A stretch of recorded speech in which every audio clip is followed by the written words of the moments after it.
Nos unimos para brindar servicios a nuestra gente. Somos personas ayudando a personas. Todos tenemos los mismos derechos en beneficios y decisiones. Promovemos el bienestar social y el desarrollo económico en las comunidades. Las tasas de interés más favorables. Distribuimos las riquezas equitativamente, con alta satisfacción de sus miembros. Vivimos y nos reinventamos para ofrecerle lo mejor. Únete y disfruta de nuestra experiencia financiera. Porque todos somos dueños. Vega Coop, de tu lado, siempre.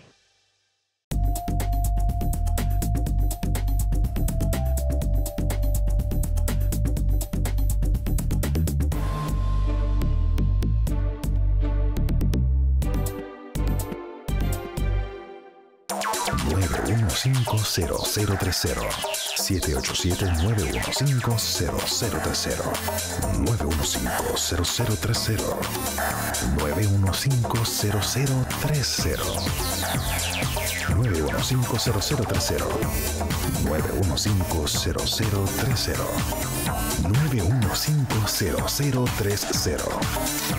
Tu solución hipotecaria. Vega Coop, de tu lado siempre.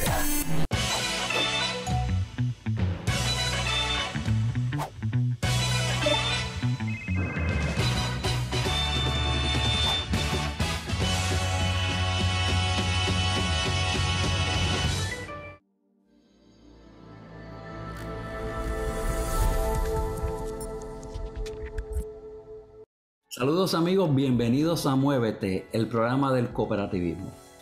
Uno de los temas que quisiéramos atender en este año que recién comienza tiene que ver directamente con el mercado laboral en Puerto Rico. Mucho se ha dicho y muchas teorías se han levantado y hay unos formadores, como yo llamo, de opinión en distintos medios de comunicación. Algunos de ellos incluso se autodenominan economistas y otros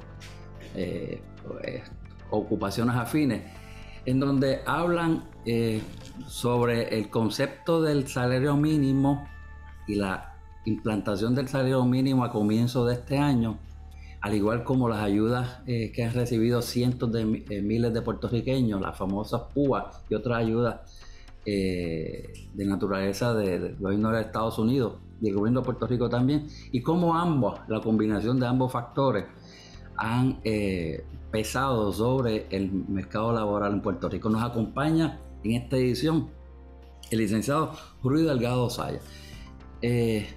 Muchos años acumulados de experiencia en el campo del derecho laboral y muy bien recordado como secretario del Trabajo de Puerto Rico. No siempre se recuerda a un funcionario público con un nivel de reputación alta y con buenos recuerdos para el pueblo de Puerto Rico. Así que saludos, licenciado Ruy Delgado Saya, y bienvenidos a Muévete. Muchas gracias por la invitación, saludos. ¿Qué le parece a usted en esta aseveración que se está haciendo respecto al salario mínimo y cómo ese salario mínimo que se legisló hace poco y que acaba de comenzar ahora en el 2022, ha sido un factor que ha determinado o ha afectado el mercado laboral en Puerto Rico? Pues bien, ha habido todas las veces a través de los años en que se ha tratado o se ha intentado o se ha hablado de que se va a aumentar el salario mínimo, surgen oposiciones, surgen opositores, se trata de una controversia, se alega de que el aumento del salario mínimo, siempre se ha alegado de que iba a reducir las oportunidades de empleo, que los patronos iban a tener que cerrar, que iban a tener que despedir empleados. La realidad histórica es que eso no es así. La realidad histórica es que no tiene ningún efecto, y hay estudios que se han hecho inclusive. Hay unos estudios recientes cuyo autor recibió hasta un premio, donde la conclusión fue que pues, el aumento del salario mismo no tenía nada que ver con los despidos de empleados ni con cierres de empresas. La verdad es que en Puerto Rico no ha tenido ningún efecto en ese sentido. Claro, el aumento del salario mismo se supone que produzca un efecto positivo en términos de que atraiga a más personas al mundo del trabajo. Lo que pasa es que estamos mirándolo de una manera lineal, en el sentido de que se piensa que con $40 semanales más los trabajadores que no interesaban venir a trabajar, pues ahora van a ponerse de una manera exaltada para venir a trabajar porque esos $40, porque eso es lo que significa semanalmente el aumento de $7.25 a $8.50, pues el aumento lo que significa son $40 más. Eso pues realmente es un ingrediente importante, obviamente, pero necesita más porque hay un dato importante. La pandemia aceleró una serie de cambios que venían sucediendo y preparándose en el mundo del trabajo, en la forma de hacer negocio. Con la pandemia tuvimos que dedicarle una atención tremenda al aspecto de la salud, pero eso hizo que muchas empresas, para poder sobrevivir, tuvieran que cambiar sus estilos de trabajo, tuvieran que desarrollar una estrategia de trabajo remoto, a la misma vez que el uso de la tecnología, que venía desarrollándose de una manera, creciendo de una manera significativa, se multiplicó como consecuencia de la necesidad de la gente no estar presencial para poder llevar a cabo el trabajo. Eso hace que en la pandemia pues, se acelere de una manera que no estábamos preparados para ello. Y la consecuencia es que pues, las empresas, por un lado ahora, descubrieron que pueden hacer negocios sin necesidad de tener los empleados al frente, de que se pueden economizar el alquiler de oficinas, el gasto de agua y de luz, de un montón de cosas de tecnología, de servicios que antes, por el hecho de tener los empleados presencialmente, se tenían que incurrir. Y entonces, pues, montones de empresas no van a regresar al trabajo presencial. Eso tiene unos efectos multiplicados en el sentido de que inclusive, por ejemplo, tenemos el caso de los hoteles. En Puerto Rico, la industria de hoteles estaba descansando de una manera significativa en lo que llaman el turista de trabajo, que es las personas que trabajan en compañías fuera de Puerto Rico, que venían a Puerto Rico para llevar a cabo trabajos, visitas a las distintas fábricas que había en Puerto Rico. Eso ya las empresas no lo están haciendo, se quedan allá y de una manera virtual hacen las visitas. O sea que eso va a cambiar inclusive el rol del hotel y va a tener que cambiar el enfoque que tenga el hotel para atraer turistas, porque va a tener que ser un hotel de entretenimiento y no un hotel de trabajo. Ahí tienen un ejemplo. Por otro lado, tenemos que los empleados descubrieron que podían ganarse la vida, podían tener un trabajo sin necesidad de ir al trabajo. Y eso, en un sentido, lo vemos en términos generales, pero en términos un poquito más específicos, vemos que eso resulta una gran ventaja para la mujer trabajadora, que como parte de la costumbre social es la que se encarga de los hijos, es la que tiene hijos en edad escolar y tenía un problema enorme para poder trabajar y a la misma vez atender los hijos. Ahora, con el trabajo remoto, esa mujer descubrió que pues, no hay un conflicto, que puede seguir atendiendo a sus hijos, puede cuidar su familia y a la misma vez ganarse la vida. Y a eso le sumamos que tenemos muchos patronos en Puerto Rico mal utilizando el concepto de contratistas independientes. Tristemente, y hay un poco de un manto de ceguera intencional sobre ese aspecto. Hay muchos tipos de negocios que contrataban a sus empleados y los mantenían bajo un contrato como si fueran contratistas independientes, violando todo. Pues no se pueden quejar ahora porque ese contratista independiente ahora lo tienes en la casa. Lo tienen en la casa, le llaman servicios profesionales. Sí. Uno de los problemas, y yo constantemente tengo que intervenir en eso, es que es un error grave para la empresa pensar que eso de ser empleado o no ser empleado es una decisión que toman patrono y la persona que presta el servicio. La naturaleza de la relación es la que va a decidir, aunque el empleado quiera ser contratista independiente, si la relación que hay es de empleado, no importa. Y entonces, en ese sentido, el riesgo mayor es con el Internal Revenue Service, del Seguro Social. Y en ese sentido, pues, hemos tenido montones de casos en Puerto Rico. Recientemente hubo contra una compañía de guardias de seguridad de cientos de miles de dólares, personas que clasifican equivocadamente. Muchas veces no necesariamente es porque el patrón no quiere hacerlo, es porque el empleado le interesa la libertad y quiere también estar en la economía informal, como nosotros llamamos la economía subterránea. donde pues si él aparece como contratista independiente, a lo mejor no tiene que informar esos ingresos en ningún sitio, ni tiene que cotizar al Seguro Social. Y entonces el patrono ahí cae en la trampa pensando que eso es una decisión que puede tomar junto con esa persona, y eso no es lo correcto. Quiere decir que esta situación que tenemos en Puerto Rico, para aterrizar aquí en Puerto Rico, efecto de la pandemia, que es un poco como que levantar el manto, el velo de lo que ya se venía trabajando, o la forma de trabajar en Puerto Rico a nivel mundial, de trabajo a distancia, el empleado descubriendo que quiere más libertad de movilidad y de decisión.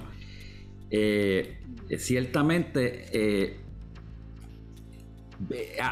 beneficia tanto a empleados como a patronos, dependiendo de la industria. O sea, que no se puede decir que esto afecta a todos por igual, ni que beneficia a todos por igual. No, de hecho, va a depender también del punto de vista de la empresa. Si la empresa entiende realmente que tiene que hacer una nueva estrategia de trabajo, y tiene que reenfocar pensando en qué es lo que necesita el empleado. En Estados Unidos se dio lo que se llama la gran renuncia. Y en Puerto Rico también. Aquí ha habido ferias de empleo del Departamento del Trabajo, donde se ofrecen más de 1,000 puestos disponibles y van 70 y 50 personas. Y después las conversaciones que yo tengo con los distintos sectores es que esas personas aceptan el empleo y después no aparecen. Porque esa persona descubrió que puede ganar la vida sin necesidad de un empleo. Y fíjense, no son las ayudas del PUA ni la ayuda del desempleo. Eso cesó en agosto. Eso cesó. Y aún así continúa. Continúa porque pues ahora hay mucho trabajo informal. Esa economía subterránea creció enormemente. La gente está buscando, inventándoselas de cómo tener ingresos. Esas son áreas, cosas que antes no estaban ocurriendo, que ahora como que de momento hubo un levantamiento. Y fíjense, eso de la revolución sindical surge de varios artículos que se han escrito y que llama la atención que en Puerto Rico nadie ha liderado eso. Eso no surge porque las uniones están dentro. De hecho, a las uniones no les conviene. Lo que ha habido es una demostración de que la gente, sin darse cuenta, se ha puesto de acuerdo en términos de unas cosas que les interesan. Eso junto con los millennials, que añadimos a eso pues las nuevas generaciones que tienen una visión distinta del trabajo.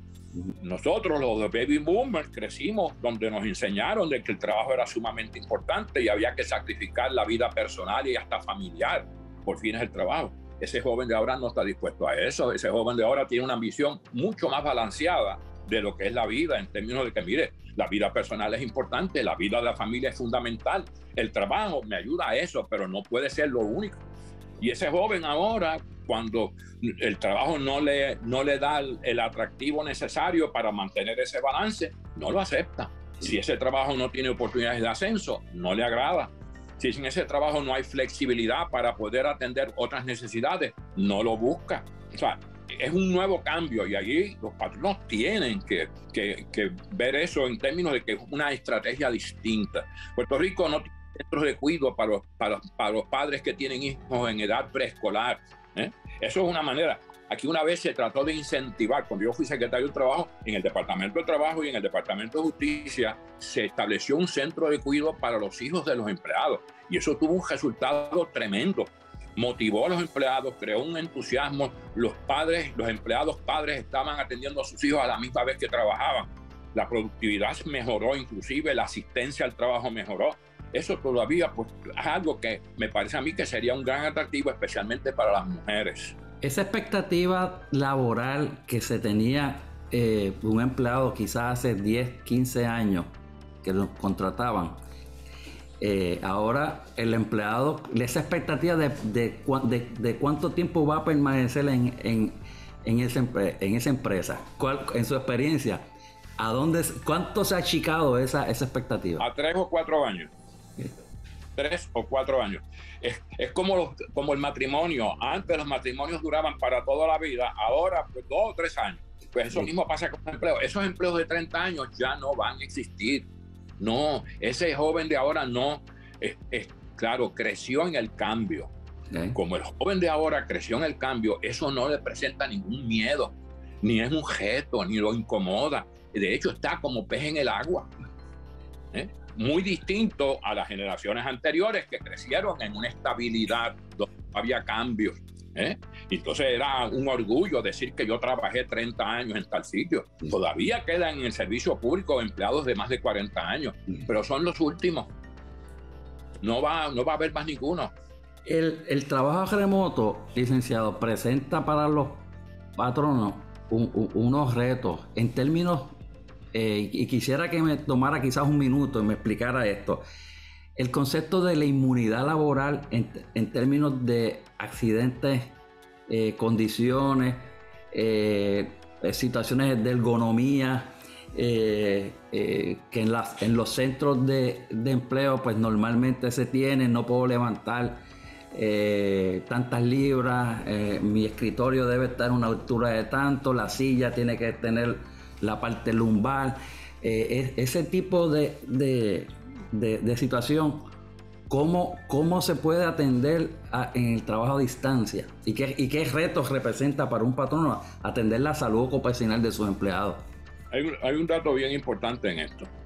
La Corporación del Fondo de Seguro de Estado tiene un seguro y asegura y da inmunidad al patrono contra accidentes ocupacionales siempre y cuando que el patrono esté asegurado e informe que incluye en la póliza el riesgo ocupacional correspondiente. Por lo tanto, patrono que vaya a hacer trabajo remoto debe notificar al Fondo de Seguro de Estado que hay un riesgo adicional que no estaba contemplado cuando él lo pagó. Porque riesgo que no se asegura, riesgo que no está asegurado. Y si el accidente ocurre en esa situación, el patrono no tiene inmunidad. Tiene que hacer el acercamiento al Fondo de Seguro de Estado, que de hecho hicieron unos comunicados al principio de la pandemia, cuando empezó a surgir la actividad de trabajo remoto, pero no he escuchado más nada. Pero sí entiendo que es necesario que se haga la correspondiente notificación al Fondo de Seguro de Estado cuando hay trabajo remoto.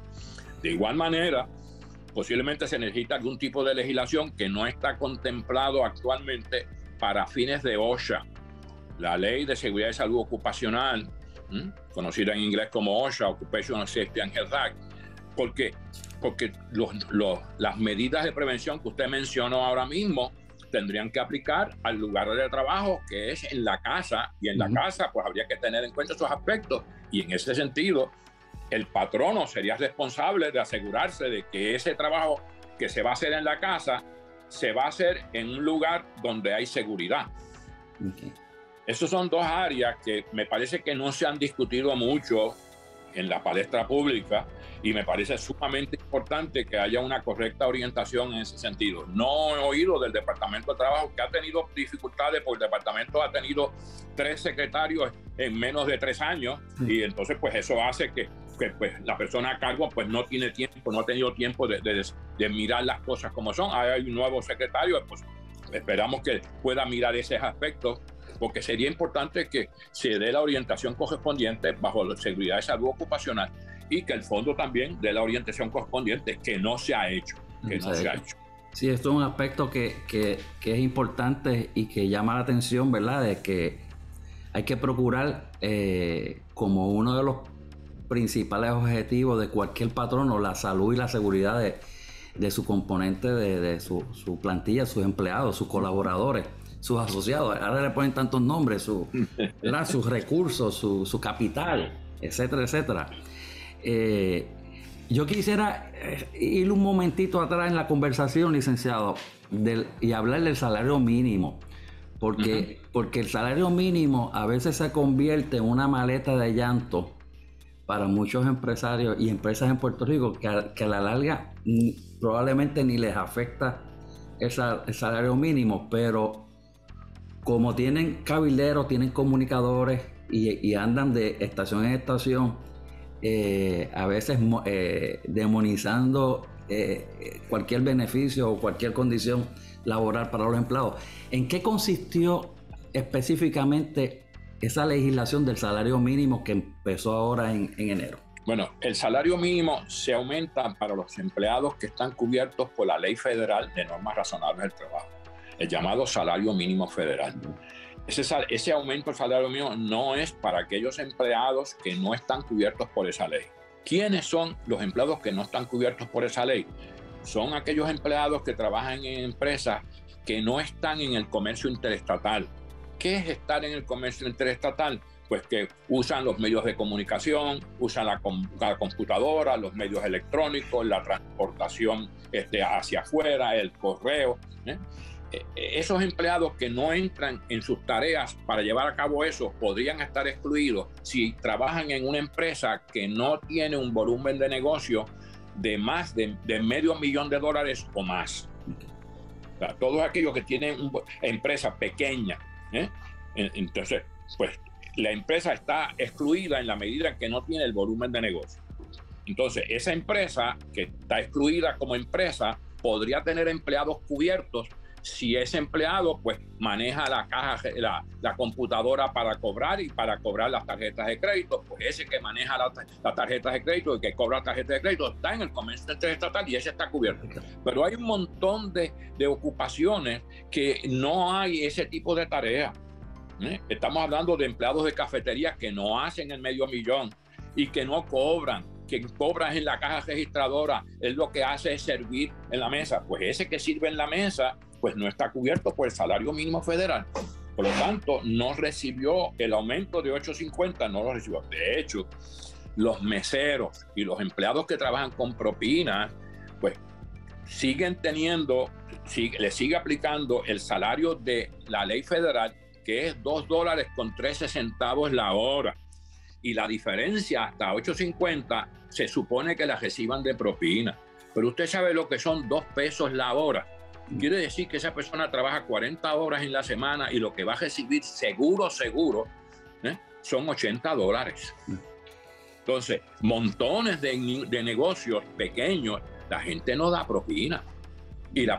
O se da propina, pero se da muy poca propina. No estamos hablando de la persona, el comensal que va y da 20 pesos de propina, 30 pesos. Eso no es una cosa tan frecuente.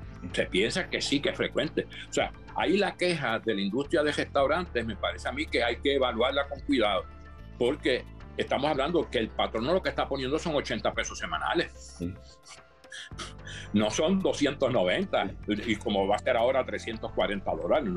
No, está poniendo 80 pesos. Y lo otro, porque no se usa aquí, bajo la ley federal se supone que el empleado certifique que la diferencia entre lo que recibió entre los $2.13 la hora y los $7.25 y ahora los $8.50 los recibió de propina. Pero la inmensa mayoría de los negocios de restaurantes no tienen esa norma.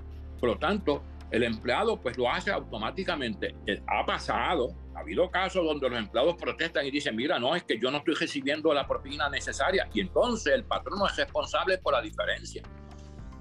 O sea, que en un negocio de ese tipo, el mesero podría tener una reclamación. Si puede, claro, es materia de prueba. Claro. Mire, me están pagando los 80 pesos semanales, pero la diferencia hasta los 300 pesos, yo no lo estaba recibiendo en propina y yo en ningún sitio he aceptado que lo reciba en propina. Eso es una limitación que debiera arreglar, porque en justicia me parece a mí que esa parte, esos empleados están en desventaja. Y probablemente otras condiciones laborales como acumulación de días de enfermedad y de vacaciones regulares también, incluso sí. Todavía en Puerto Rico algún tipo de patrono o oficio o ocupación que no acumula días de enfermedad. En la industria de la aguja, la industria de costura en Puerto Rico, la inmensa mayoría de los empleados no tienen derecho a vacaciones ni a licencia por enfermedad. Yo creo que un país que aspira a estar entre los mejores, ¿verdad? Hay cosas básicas que tenemos que mirar hacia el interior y empezar a calibrarlas y ajustarlas, porque la realidad es que se nos va la vida en lo fundamental. Debe haber un balance, tiene que haber un balance. Al negocio le conviene que la gente tenga dinero para gastar en el negocio. O sea, si el empleado no gana nada, pues no va a gastar nada. Licenciado, se nos acaba el tiempo. Es un tema tan importante, tan ameno y y necesario, una conversación que debe estar presente en muchos lugares, en muchos centros, en muchas reuniones familiares, de amistades, centros de trabajo, lugares profesionales. Es un tema para conversar. Gracias por su tiempo y por dedicarnos valioso tiempo suyo.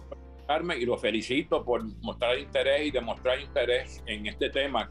Puerto Rico necesita fortalecer su ética de trabajo. Definitivamente. Así que gracias por saber que podemos contar con usted y le quiero decir esto, finalizando el trabajo. Le felicito de verdad porque usted es de los bien recordados secretarios del trabajo que hemos tenido en Puerto Rico. Gracias por su dedicación y por lo que hace por nuestro país, desde su práctica privada. Gracias, muchas gracias. A ustedes, amigos, nos estaremos dando cita en la próxima edición de Muévete, el programa del cooperativismo. Hasta luego.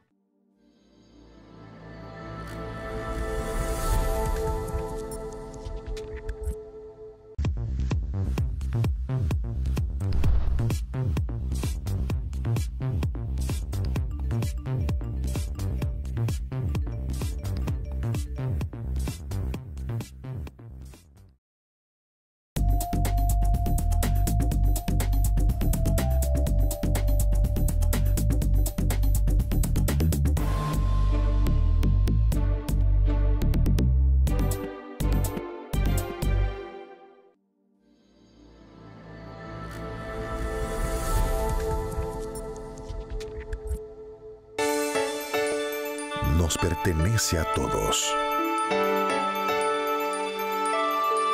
Es tiempo de dar lo mejor de nosotros. Con esmero y dedicación construiremos un mejor futuro. Vamos para adelante. Puerto Rico nos necesita. Vegacop, de tu lado siempre.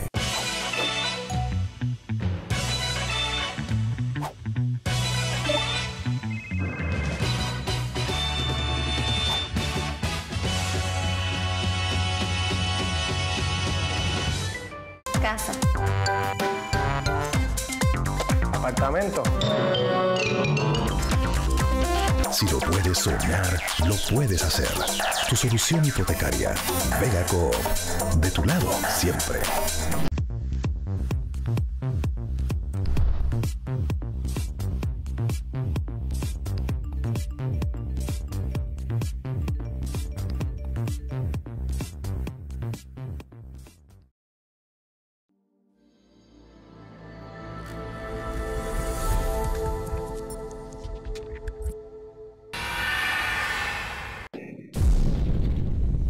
Produce Here and Now para Vegacop.